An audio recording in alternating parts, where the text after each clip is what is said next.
Сейчас находимся на резервуаре на улице Братьев Зонтария.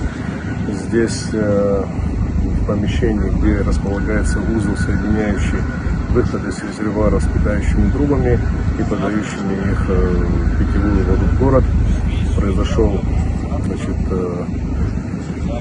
сход грунта, в результате чего одна из стен помещения узла была сломана, и, соответственно, весь узел в результате этого схода полностью был обрушен. В настоящий момент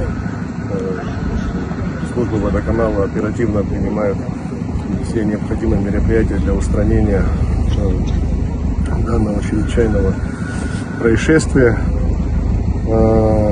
Сегодня с утра занимались прокладкой подъездных путей для того, чтобы тракторная техника могла подъехать к этому месту и начать какие-то работы.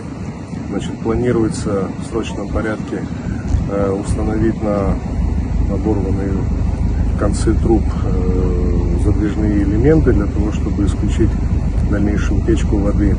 Сложность работы условлена прежде всего труднодоступным местом подъездных путей, стесненными условиями, плюс еще ко всему прочему есть угроза повторного схода, поэтому будут приниматься все меры для того, чтобы обезопасить прежде всего работы и, соответственно, восстановить все повреждения. Работа ориентировочно займет 3-4 дня. Чтобы люди не оставались без питьевой воды, администрация принято решение доставлять воду населению. Будет организовано определенное место.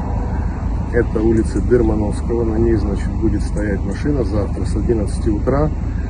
Всем, кому необходимо наполнить емкости питьевой водой, могут подойти к этой машине, и свои емкости, которые могут принести с собой, они будут наполнены.